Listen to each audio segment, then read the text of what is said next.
Baik, di sini saya berbicara dengan Ibu siapa kalau boleh tahu? Nama saya Ibu Tati. Ibu Tati, baik. Iya. Ibu Tati sendiri usianya berapa? Sekarang usia saya 48 tahun. 48. Lalu untuk pekerjaan sehari-hari Ibu Tati apa sebagai Saya bekerja di sekretariat swasta. sebagai swasta? Baik, saya akan mulai untuk wawancara singkatnya.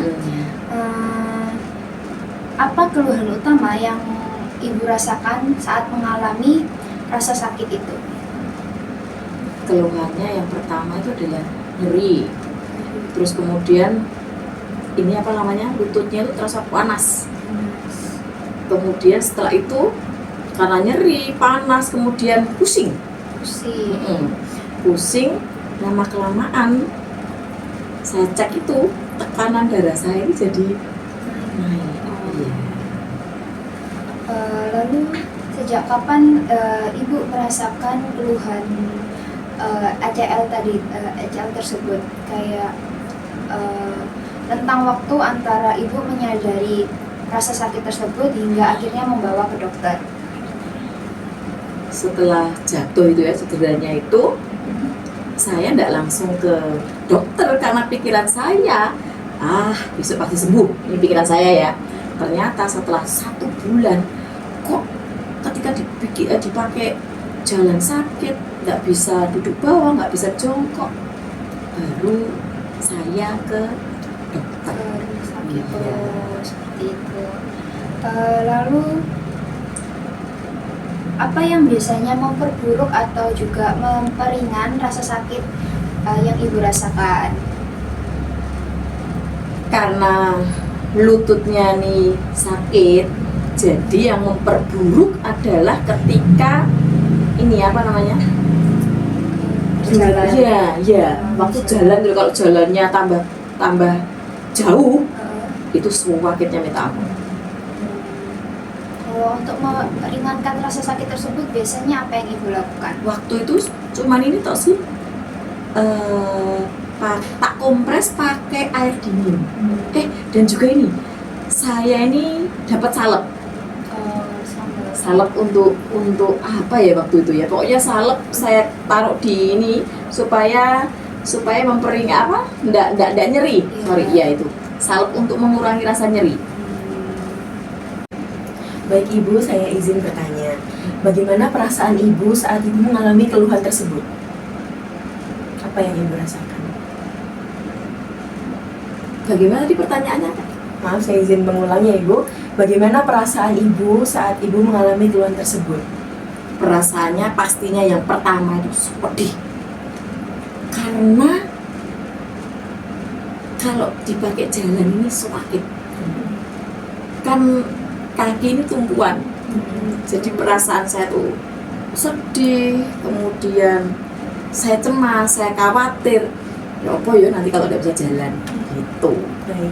Apakah keluhan yang Ibu sebutkan tadi mempengaruhi suasana hati Ibu atau pikiran Ibu sehari-hari? Jelas. Jadi mempengaruhi sekali. Karena sedih tadi itu imbasnya banyak. Ya. Jadi iya. Saya lanjut izin ke pertanyaan ketiga. Apa hal yang paling Ibu khawatirkan terkait kondisi yang Ibu rasakan? Yang tak khawatirkan itu adalah usia saya masih 40, waktu itu 47 ya aku cederanya itu 47, masa aku nanti tidak bisa jalan gitu. Mesti khawatir, cemas pokoknya itu. Baik, saya izin lanjut. Siapa yang paling sering membantu atau mendukung Ibu saat Ibu sakit? Keluarga lah, suami, anak-anak. Biasanya kalau suami itu yang ngantar ke dokter. Ketika saya harus ini apa namanya? Fisioterapi. Fisioterapi ya. Kalau di rumah tuh biasanya anak-anak. Membantu mengompres, melakukan gerakan-gerakan supaya kaki saya ini kan waktu itu kaku. Nah, jadi dibantu sama anak-anak itu, ya pokoknya dikasih gerakan-gerakan gitu loh.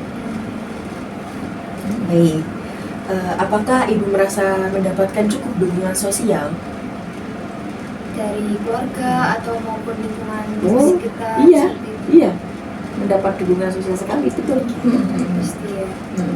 Apakah ada perbedaan yang signifikan dari aktivitas harian dan aktivitas fisik ibu sebelum dan sesudah?